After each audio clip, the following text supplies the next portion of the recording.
Namo tassa bhagavato arahato samma sambuddhassa. Namo tassa bhagavato arahato samma sambuddhassa.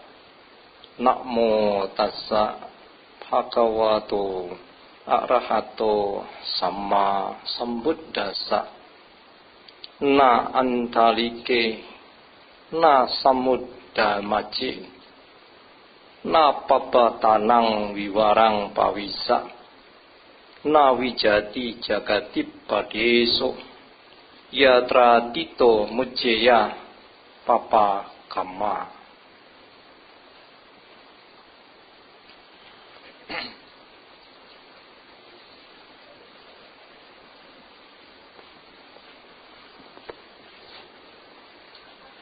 Ibu bapak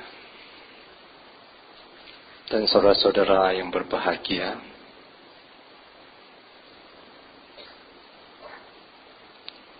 tiap-tiap minggu ibu bapak hadir di Wihara Jakarta Dhamma Cakra Jaya dengan penuh semangat terus mengikuti puja bakti di wihara ini dengan tujuan untuk menambah kebajikan dan menumbuhkan kebijaksanaan dengan mendengarkan dhamma secara tekun yang disampaikan oleh para biku di sini. Ini adalah hal yang baik yang harus dilakukan. Karena bisa mengikuti puja bakti seperti ini, Anda akan memperoleh banyak berkah kebajikan. Pada Dhammadesana yang lalu masih ingat? Pernah Bante menanyakan, apa sih tujuannya datang ke wihara mengikuti puja bakti seperti ini? Masih ingat? Ya, hari ini diingatkan kembali supaya tidak lupa, agar nanti kemudian hari ditanya orang, Anda bisa menjawabnya. Jangan nanti ditanya sama orang lain, apa sih kamu kok rajin pergi ke wihara? Tujuannya apa? Enggak tahu. Lah, amsyong nanti kalau gitu. Ibu bapak dan saudara-saudara, Bante akan awalin ceramah ini dengan berbicara tentang dasar kebenaran daripada suatu ajaran. Seringkali orang belajar suatu ajaran tidak memahami benar tidak benar, pokoknya diterima. Nah, ini jangan sampai terjadi pada umat Buddha. Di dunia ini, baik di zaman Sang Buddha maupun hingga saat ini, banyak ajaran yang mengklaim, menyatakan ajarannya sebagai ajaran kebenaran. Termasuk ajaran agama Buddha juga. Ajaran agama Buddha mengklaim ajaran agama yang bisa kita kenal dengan sebutan Buddha Dhamma. Buddha Dhamma artinya tahu? Tuh, baca, nggak baca? Aduh, BD-nya dibaca. Kalau belum sebelumnya udah terima dibaca dulu. Nanti waktu Bantenya ceramah lebih bisa memahami dengan baik. Buddha Dhamma artinya ajaran kebenaran dari Bante. Ya? Oh, bukan. Oh. Ajaran kebenaran dari Sang Buddha.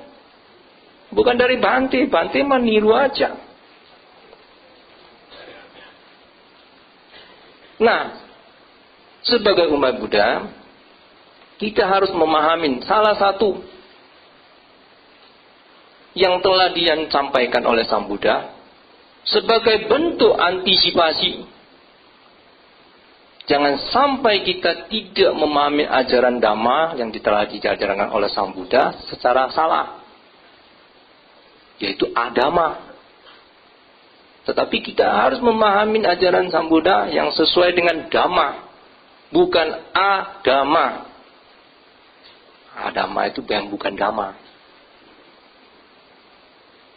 Nah, salah satu yang bisa kita pahamin di Kalama Sutta.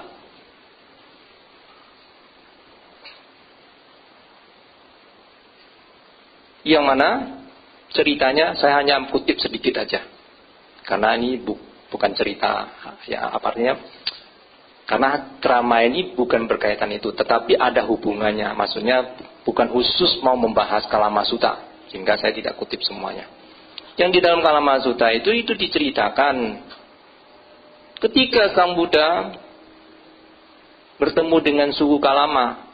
Namun sebelum Sang Buddha ketemu suku Kalama itu, mereka itu sudah sering didatangin oleh para guru-guru yang mengatakan ajaran aku ini yang benar, yang lain salah, yang lain tidak benar. Datang lagi guru yang lain juga mengatakan demikian. Saking banyak yang mengklaim seperti itu, pusing mereka. Kenapa pusing? Karena semua mengatakan ajarannya yang sebagai yang kebenaran, yang lain bukan kebenaran. Ya kalau promosi itu kan gitu juga ya. Tidak ada kecap nomor 2. Kecap itu selalu number 1. Ya. Di dalam Kalama Sutta itu ada 10 poin yang disampaikan oleh Sang Buddha. Tapi saya tidak ingat semua. Kalau Anda mau tahu nanti belajar sendiri ya. Nah, poin-poin tertentu antara lain Sang Buddha mengatakan kepada suku Kalama. Tapi sebelumnya, setelah suku Kalama ini ketemu Sang Buddha, nah mereka karena sudah pusing, bingung dan ragu, karena semua mengklaim ajaran kebenaran, mana yang benar? Yang sesungguhnya yang benar yang mana? Nah, ketika ketemu Sang Buddha, mereka bertanya dengan pertanyaan sama kepada semua guru-guru yang mereka ketemukan. Apa yang disebut sebagai ajaran kebenaran? Sang Buddha tidak mengatakan ajaranku yang paling benar, yang lain salah. Tidak. Kalau sama ya apa bedanya? Tapi Sang Buddha tidak. Karena dengan kebijaksanaan yang tinggi, Sang Buddha akhirnya memberi jawaban. Sudah sepantasnya, wahai suku Kalama, kalau Anda menjadi ragu. Sudah sepantasnya. Kenapa? Kalau dengan ragu-ragu, maka akan timbul pertanyaan dan ingin mencari tahu mana sesungguhnya. Nah, ketemu Sang Buddha, sehingga Sang Buddha menyampaikan, ya, di dalam Kalama Sutta itu, sabda Sang Buddha, jangan mudah percaya, walaupun itu sudah tertulis di dalam kitab suci. Percaya sih boleh, tapi jangan gampang. Lakukan penelitian, pembuktian. Jangan gampang-gampang percaya atau mudah percaya. Walaupun itu sudah menjadi tradisi kepercayaan turun-temurun. Jangan gampang-gampang percaya. Apabila satu ajaran itu seolah-olah kelihatannya logika. Dan jangan gampang-gampang percaya sekalipun itu kata gurumu, termasuk Sang Buddha. Oleh karena itu,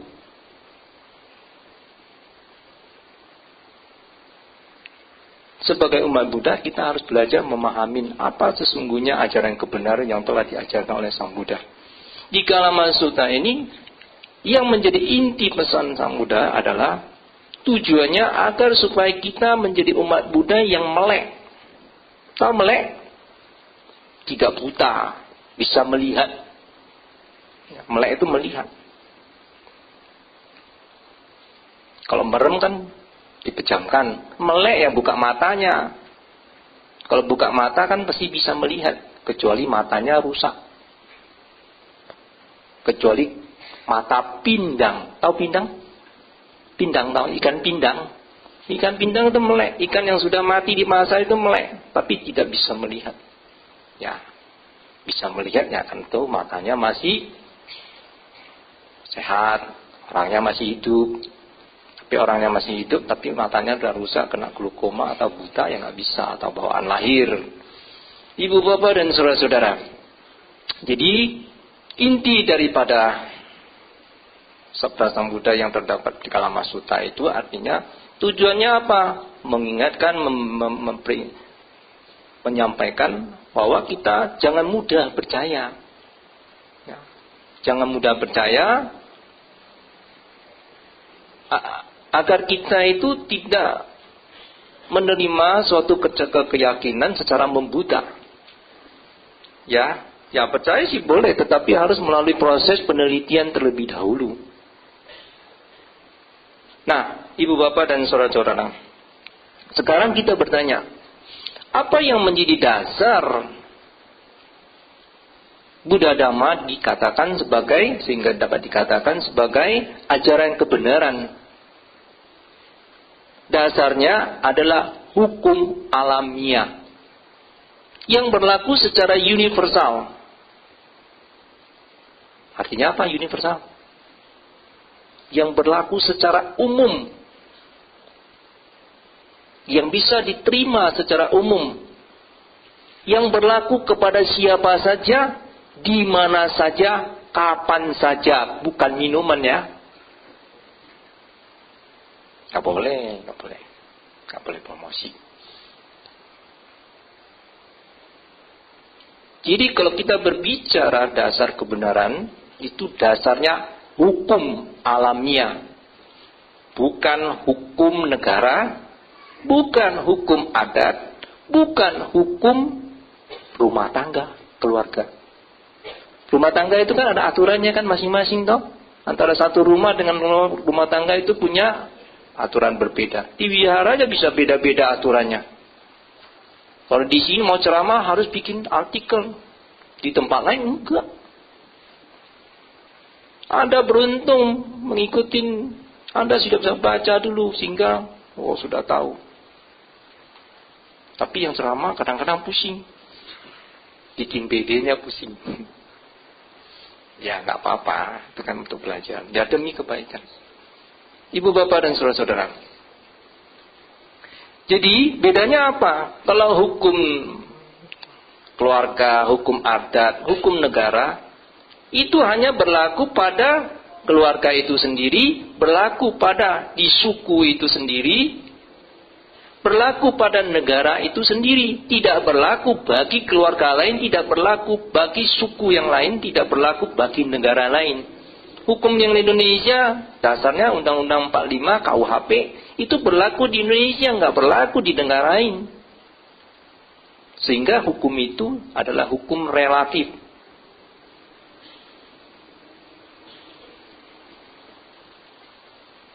Bukan hukum universal. Tidak berlaku umum bagi semuanya. Nah, kalau kita berbicara Dhamma ajaran Sang Buddha itu dasarnya hukum alamiah yang berlaku secara universal dan mempunyai sifat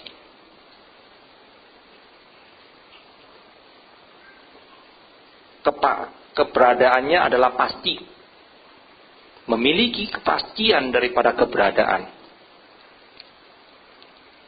Artinya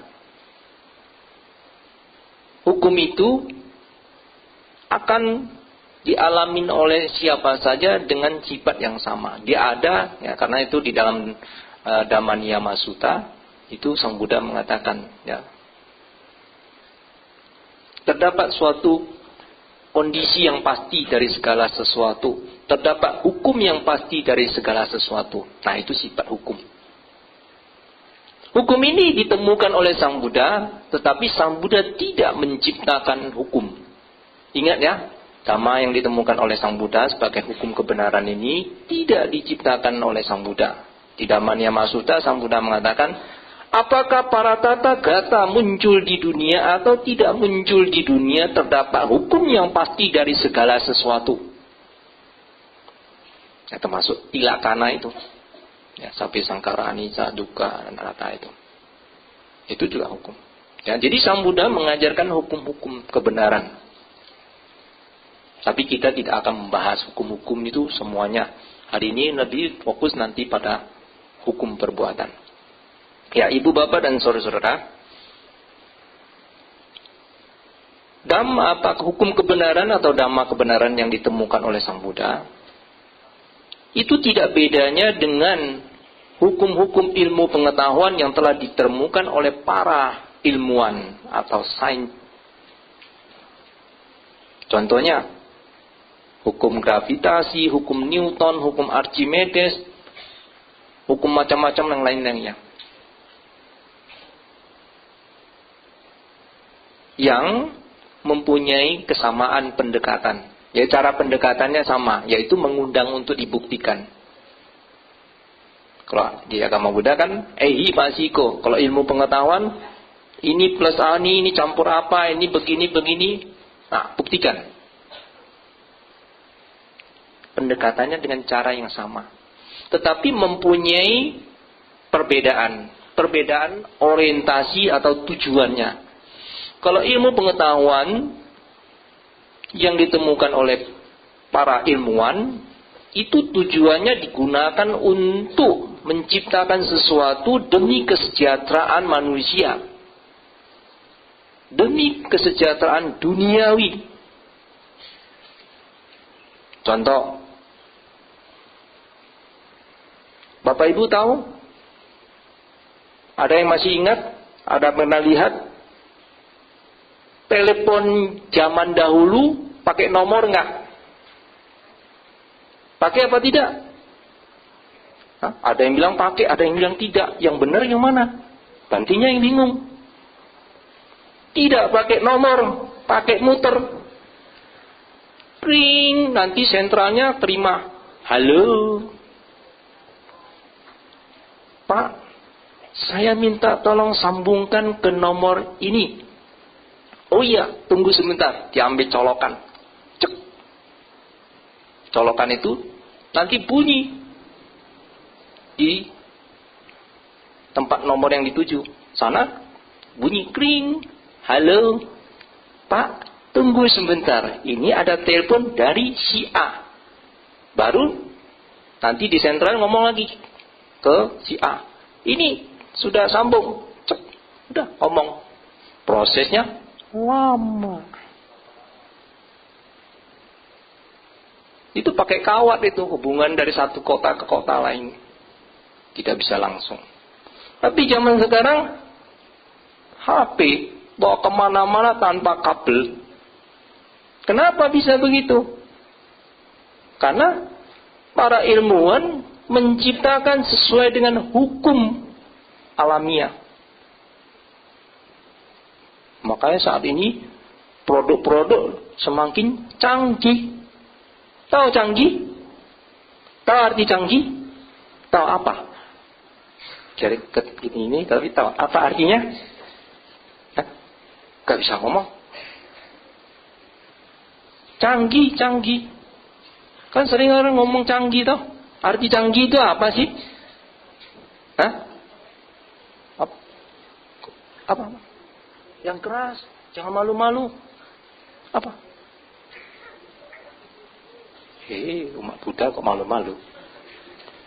Saya pernah nyampaikan seperti itu. Ada berarti barang-barang yang modern, yang bagus-bagus, yang luar biasa, ya, yang ya. Saya bilang bukan.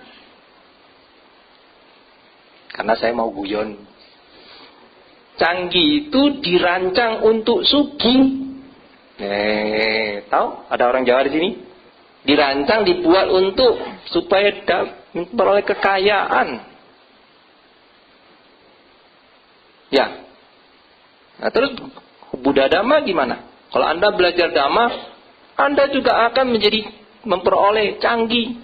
Tapi canggihnya bukan kekayaan materi khususnya, tetapi kekayaan batin.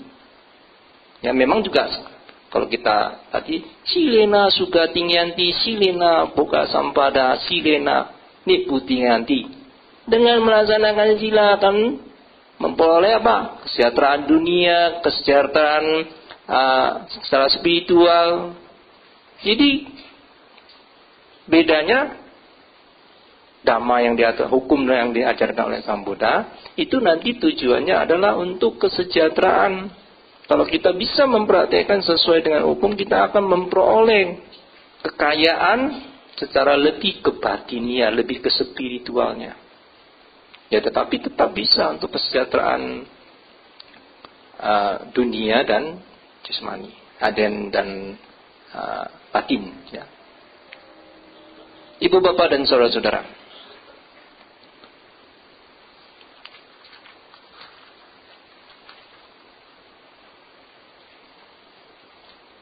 salah satu hukum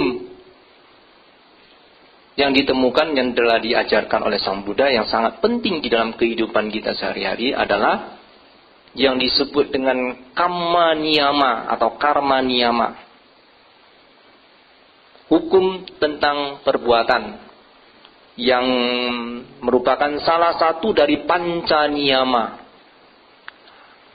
Pernah membaca panca niyama? Ada 5 hukum, tapi kita tidak bahas. Tetapi salah satunya itu adalah kamma niyama. Niyama itu hukum.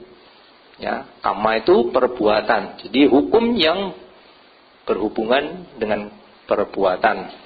Nah, istilah ini juga disebut dengan hukum universal, disebut dengan hukum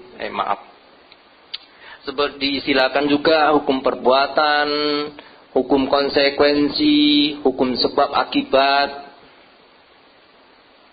Ya, itu sinonim saja, cuma istilahnya bisa disebut. Ya. Nah, yang secara kalau kita lihat mencari di dalam kitab suci itu terdapat di Samyutta Nikaya 1227. Sang Buddha bersabda, sesuai dengan benih yang didabur, begitu pula buah yang akan dituainya. Pelaku kebajikan akan memperoleh kebahagiaan, pelaku kejahatan akan memperoleh penderitaan.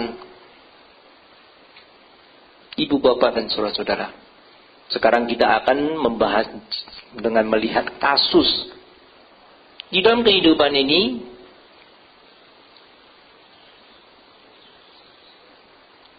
ada orang melakukan perbuatan yang jahat, merampok, mencuri, menipu, manipulasi, kemudian yang lain-lainnya, atau korupsi,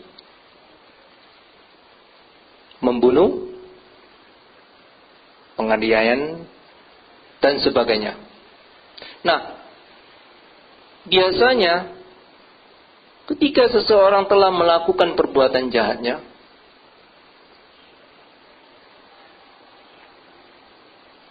karena ada yang lapor ke polisi atau ke aparat hukum, misalnya KPK, makanya orang itu kemudian dicari.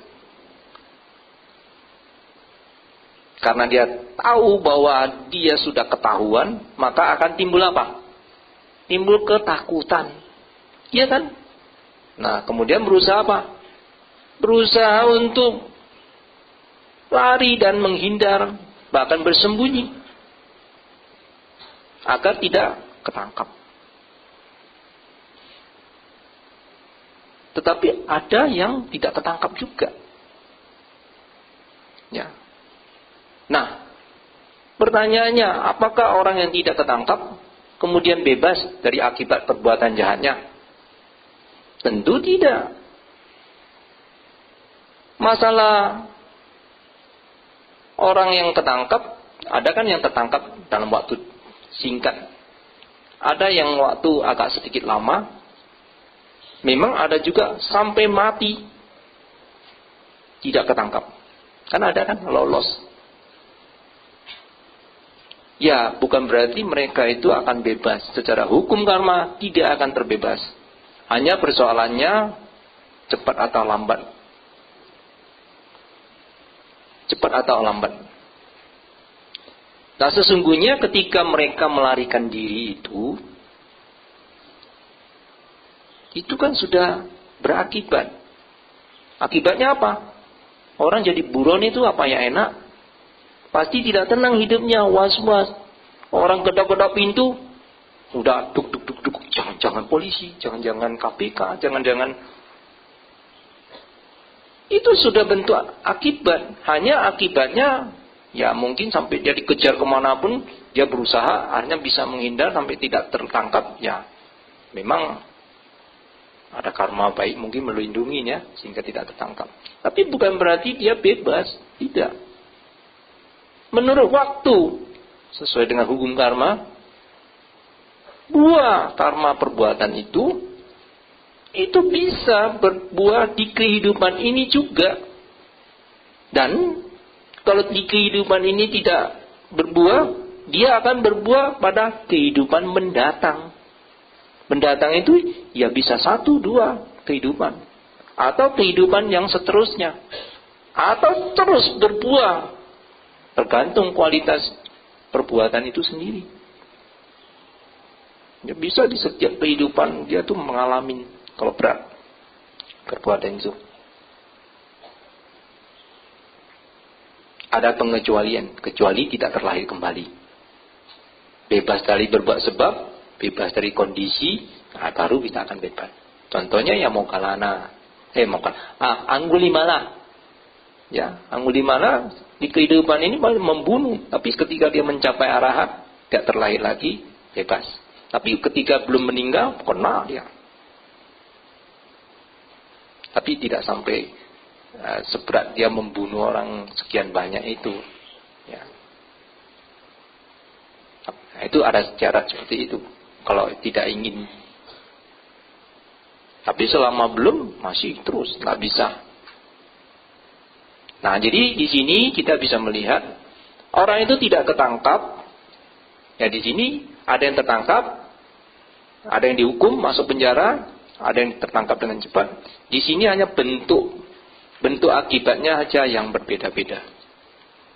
Karena secara hukum karma tidak mesti membunuh pasti dibunuh. Nah, kalau kita belajar tentang pelanggaran sila itu, kalau seseorang itu membunuh, dia kalau terlahir lagi jadi makhluk atau jadi manusia, makhluk lainnya maksudnya, dia nggak mesti dibunuh. Tapi bisa berakibat dalam bentuk sakit-sakitan, umurnya pendek, karena suka membunuh di kehidupan lalu, atau karma lalunya yang sudah melakukan perbuatan itu. Nah, jadi tidak mesti selalu membunuh akan dibunuh. Ya, jadi hukum karma itu bukan satu-satu, gitu. Ya. Nah, jadi bisa bentuk lain yang perlu kita ketahui juga ya. Ibu bapak dan saudara-saudara, perbuatan yang telah dilakukan oleh seseorang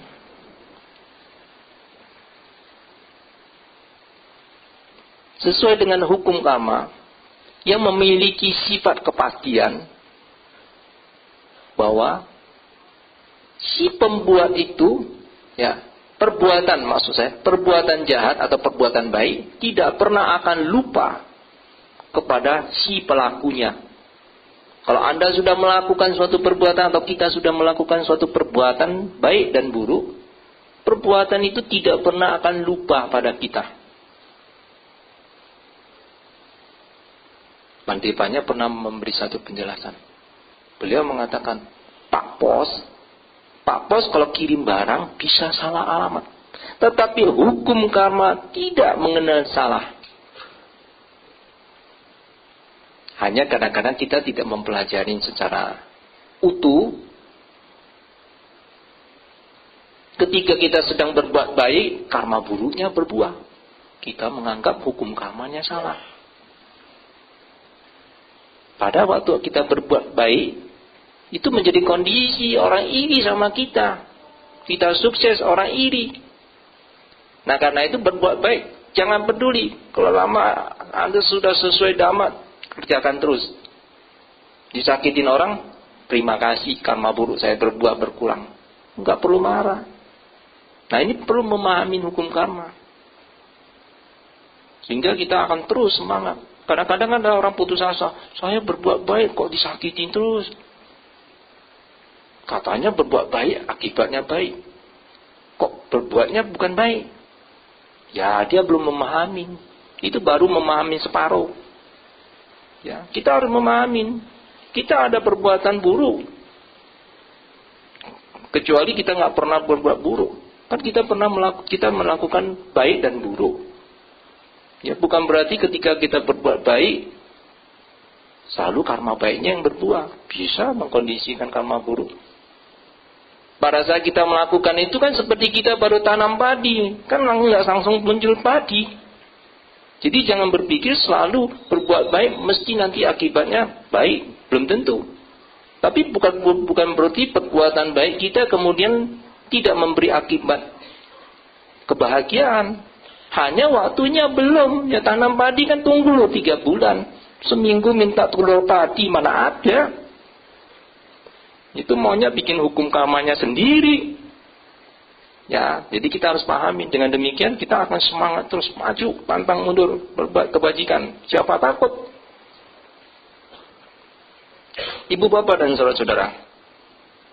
Nah, kita bisa lihat lagi di Dhammapada ayat 1. Sang Buddha mengatakan, pikiran ada pelopor, pikiran adalah pemimpin, pikiran adalah pembentuk segala sesuatu.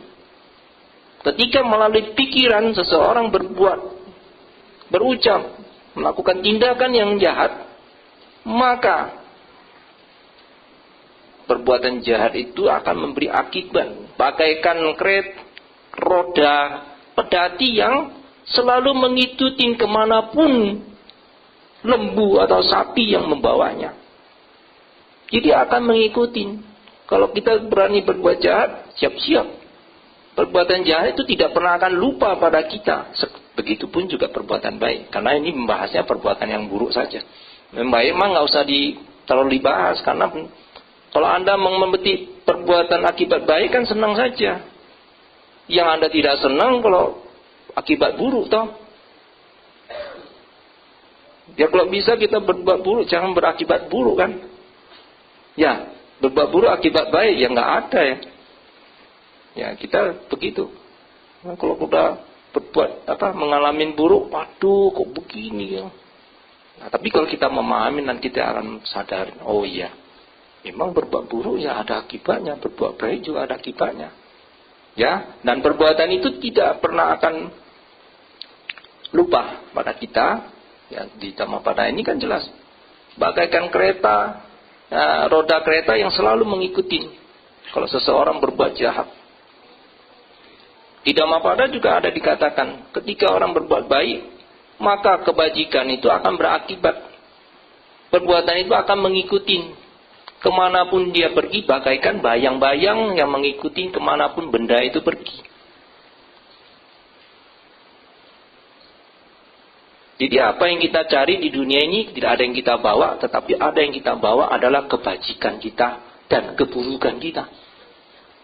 Kalau yang buruk ya Sang Buddha mengibaratkan roda pedati yang mengikuti kemana lembu yang membawanya, menariknya.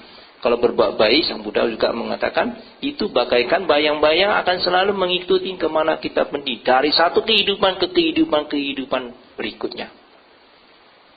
Oleh karena itu Bante menghimbau, ya marilah kita hidup jangan hanya sekedar mencari materi, tetapi harus juga mencari spiritual. Nah, itu banyak melakukan kebajikan. Ibu bapak dan saudara-saudara, saya akan mengutip dan menceritakan salah satu bagian dari Dhammapada ayat 127 yang terdapat di Atthakatha.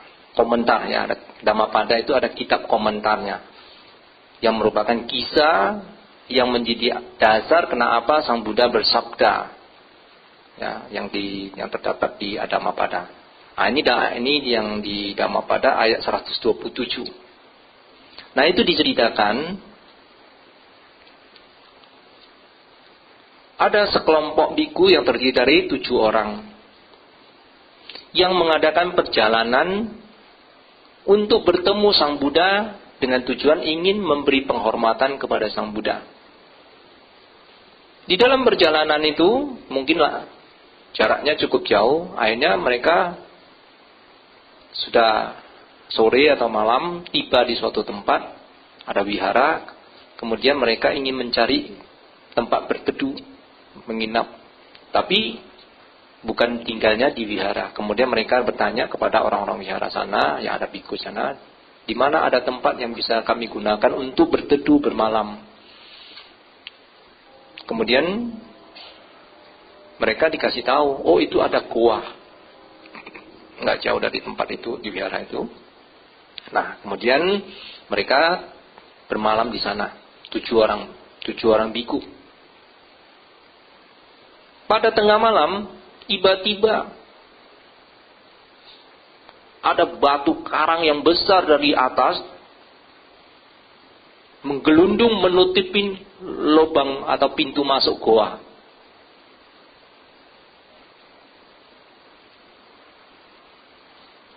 Keesok harinya, para biku yang dekat wihara itu mendatangi tempat para biku yang tinggal di goa itu. Mereka mendapatkan lubang goa pintunya tertutup. Wahina mengerahkan orang-orang dari 7 desa untuk maka menyingkirkan batu yang gede itu. Tetapi tidak berhasil, karena zaman dulu nggak ada eskalator. Karena dia, kalau zaman sekarang kan pakai alat berat itu yang tuh bisa menyingkirkan dalam waktu yang singkat. Ini nggak bisa, akhirnya nggak berhasil. Jadi para biku yang 7 orang itu akhirnya terpaksa tinggal di dalam goa itu selama 7 hari, tidak makan, tidak minum, lemes.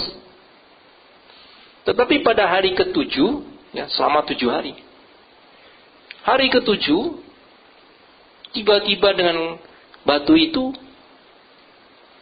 bergerak sehingga goa itu terbuka. Ini suatu keajaiban. Sesungguhnya tidak ajaib karena kita tidak tahu aja. Kan gitu tuh. Kadang-kadang kita heran kan, ya, karena kita tidak tahu. Nah, tapi tidak penting itu. Kemudian mereka keluar. Setelah keluar, mereka melanjutkan perjalanan untuk ketemu Sang Buddha. Di dalam perjalanan mereka sudah punya rencana, memikirkan apa kejahatan yang kita lakukan ya kok kita sampai terjebak seperti itu. Nanti kita tanya kepada guru. Nah, ketika ketemu dengan Sang Buddha, mereka menanyakan, Bante, apa kejahatan yang telah kami lakukan sehingga kami menerima buah akibat perbuatan ini, terjebak di dalam gua selama 7 hari.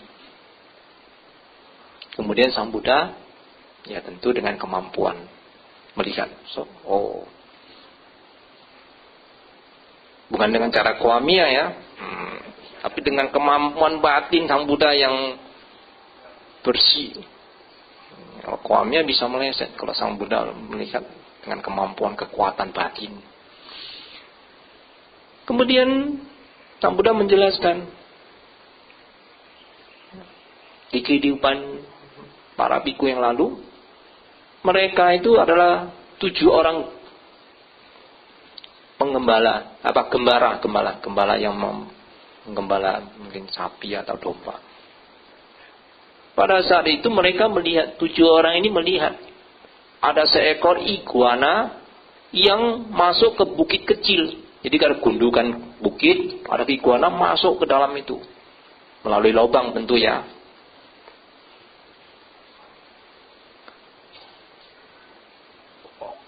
Tujuh orang ini melihat, wah, namanya mungkin masih pemuda atau anak-anak ya, iseng. Langsung iguana itu, lubang-lubang tempat ada di bukit itu semua ditutup. Pakai ranting-ranting kayu itu supaya iguana itu nggak bisa keluar. Setelah itu ya mereka, ya mungkin bermain atau menjaga. Ketika sore hari mereka baru ingat. Sampai 7 hari, maaf. Sampai 7 hari mereka baru ingat perbuatan perbuatan jahil mereka yang 7 hari. Ya, selama 7 hari baru mereka ingat. Setelah itu mereka cepat-cepat kembali ke tempat bukit itu, membuka tutupan sumbatan lubang itu. Sehingga iguana itu akhirnya bisa keluar tapi udah lemes. Nah, kemudian Sang Buddha mengatakan, jadi di kehidupan ke-14, ya, 7 orang ini, ya, jadi setelah berbuat itu di kehidupan ke-14 baru berakibat, ya, terkurung di goa, jadi biku terkurung di goa. Nah, itu akibat perbuatan jahat. Setelah mereka mendapat penjelasan, oh, ya, ada ya, Anda baca di sini kan? Nah, setelah itu mereka mengatakan, oh, iya, benar, memang benar. Tidak ada tempat pelarian dari akibat kejahatan bagi orang yang telah melakukan perbuatan jahat. Atas dasar inilah kemudian Sang Buddha membabarkan Dhammapada ayat 127 itu. Mengapa? Kalau kita pelajari kenapa Sang Buddha sampai membabarkan ayat 127 ini? Ya, memang dari penjelasan ya kita bisa memahami bahwa ya sebagai umat Buddha harus memahami prinsip. Ini tidak bertentangan dengan prinsip hukum dasar agama, hukum karma. Kalau kita melihat dari dasar prinsip daripada hukum karma, maka hukum karma adalah barang siapa yang menanam maka dia akan memetik hasilnya. Apakah hasilnya itu baik atau buruk? Seseorang yang melakukan karma buruk pasti menderita karena menerima hasil perbuatannya sendiri. Kan tadi kan siapa yang menanam, menabur, dia akan memetik buahnya. Dan tidak mesti di kehidupan ini. Ibu bapak dan saudara-saudara. Sehingga Sang Buddha bersabda ayat 127 itu, na antalike, tidak di langit, na samudra mace. Antalike itu ya, karena sekarang antariksa. Jadi kata antariksa itu ya saya duga berasal dari kata bahasa Bali. Jadi tidak di langit. Nah, samudra maci. Maci itu tengah. Samudra.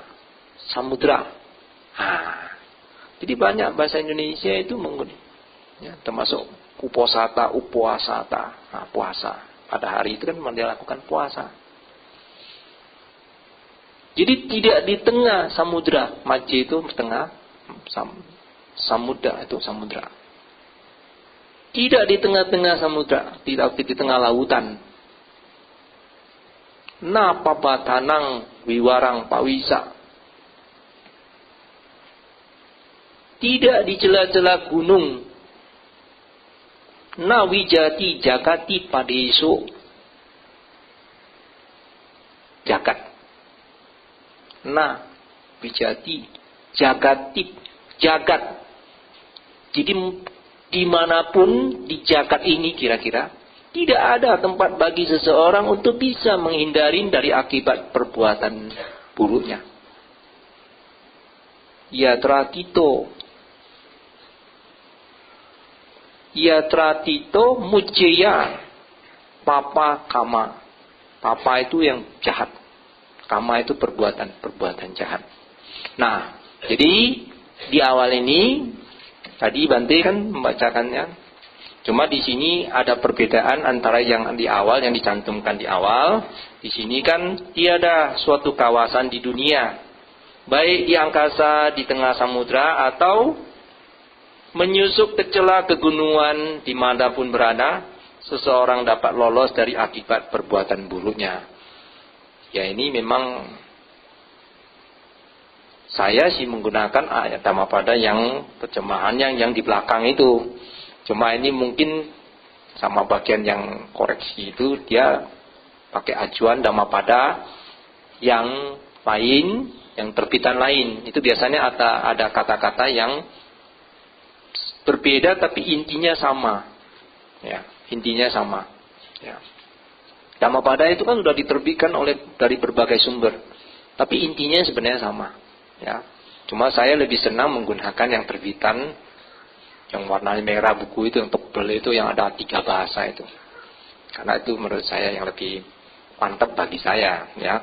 Nah, jadi itu Sang Buddha jelas mengatakan tidak di langit, di tengah lautan, di celah-celah gunung, ataupun di mana saja dapat ditemukan suatu tempat bagi seseorang untuk bisa terhindar dari akibat perbuatan jahatnya. Jadi tidak ada tempat. Mau lari kemana, mau hindar kemana. Kalau perbuatan atau akibat atau buah daripada perbuatan itu, kalau akan berbuah, tidak bisa dihindari. Orang Hokkien bilang becau.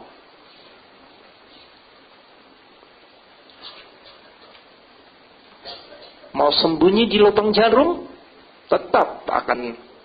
Karena hukum karma akan mengikuti. Sesuai dengan hukum karma itu pasti.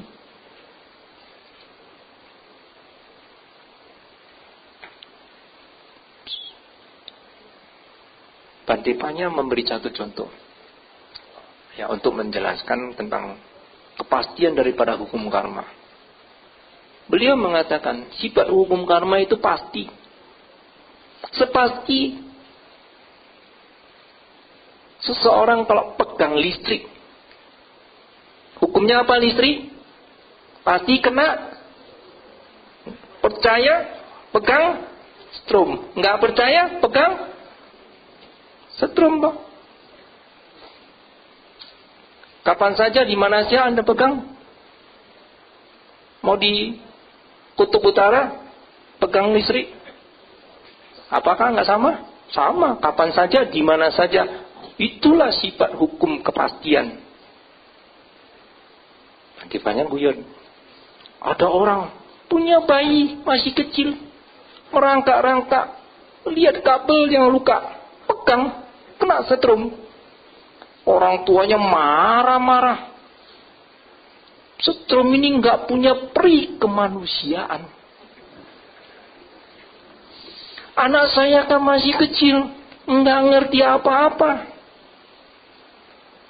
Saya komentar, menurut saya, kalau listrik bisa ngomong, kan ada lagu, andaikan bulan bisa ngomong kan? Nah sekarang saya andaikan listrik bisa ngomong. Dia pasti tidak akan, kan bukan kalau yang lagu itu kan, dia pasti tidak akan bohong kan? Ya andai bulan bisa ngomong, dia pasti tidak akan bohong. Tetapi saya andaikan listrik bisa ngomong, dia pasti akan ngomong. Kamu percaya, kamu ngerti apa tidak mengerti, kamu pegang saya, pasti saya setrum.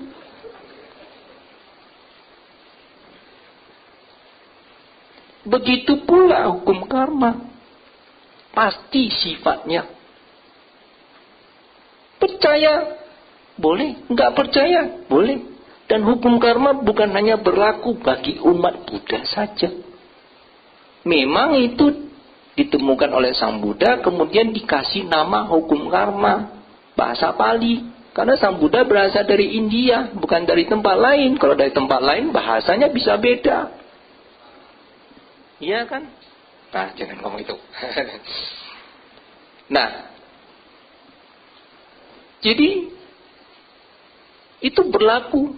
Siapa yang melakukan perbuatan jahat, dia akan memetik akibat penderitaan. Siapa juga berbuat baik, dia juga akan memperoleh kebahagiaan. Itu pasti hukumnya.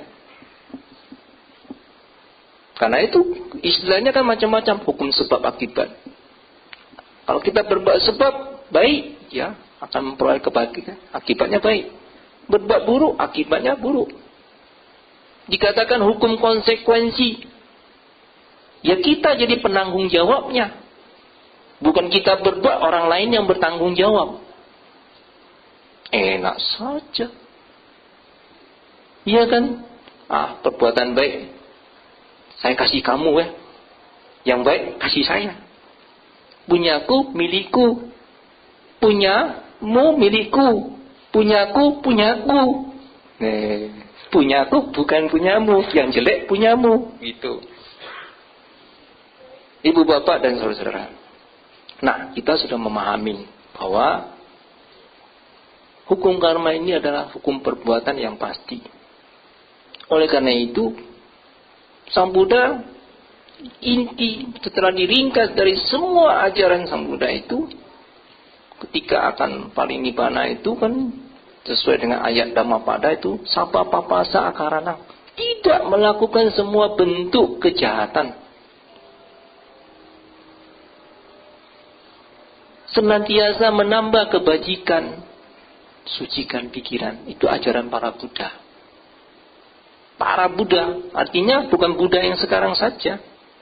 Para Buddha nanti yang akan datang maupun yang sudah lalu, itu semua mengajarkan yang sama.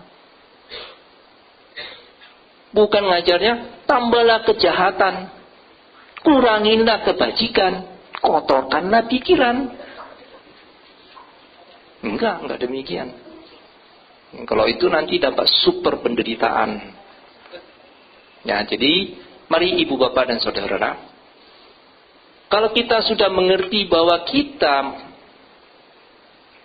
pernah ataupun tidak menyadarin, baik di kehidupan ini maupun di kehidupan lalu, pernah melakukan kejahatan, apa yang harus kita lakukan sekarang ini? Yang lalu kan sudah lewat, kita nggak bisa merubah yang sudah lalu. Tetapi ajaran Sang Buddha itu saat ini yang paling penting. Yang akan datang lah belum pasti, gak usah terlalu dipusingin. Tapi saat ini apa yang kita harus lakukan sebagai umat Buddha? Makanya dianjurkan datang ke wihara mendengarkan Dhamma untuk menambah kebijaksanaan dengan mengerti, sehingga kita bisa berbuat hal-hal yang positif, yang baik, yang akan bisa membuat kita nanti bisa lebih ringan menghadapi hidup ini. Yaitu dengan apa? Kalau kita sudah tahu kita banyak berbuat kejahatan, agar nanti kalau berakibat tidak terlalu berat atau tidak terlalu efektif. Tapi bukan berarti tidak berbuah ya. Bagaimana? Nah, di dalam ajaran hukum karma itu kan ada istilah memperkuat dan memperlemah karma. Ya. Nah, jadi yang buruk kita bagaimana supaya dia menjadi lemah, memperlemah. Ya, kalau nanti dia berakibat tidak sampai fatal gitu loh. Contohnya misalnya, wah karma buruk ini mesti ditabrak, bisa mati. Tapi karena kita banyak berbuat kebajikan, sehingga tertabrak hanya putus kakinya. Itu baru kaki kanan. Untung tidak kedua-duanya. Masih untung kan? Nah, kalau kena kaki lagi yang lain sebelahnya, untung tidak mati. Masih untung, ya. Nah, ibu bapak dan saudara-saudara, oleh karena itu pada kesempatan ini sebagai penutup saya mengajak, mari kita terus menambah kebajikan sebanyak-banyaknya untuk supaya nanti kalau ada karma buruk yang pernah kita lakukan, perbuatan jahat yang pernah kita lakukan, agar tidak berakibat terlalu berat. Demikian yang bisa Banti sampaikan atas perhatiannya. Ya, semoga yang telah disampaikan ini bisa menyadarkan kita untuk selalu ingat pada Buddha Sasana dan melaksanakan Buddha Dasana, sehingga kita akan bermaju di dalam Dhamma. Sabi sata bhavantu sukhi tata.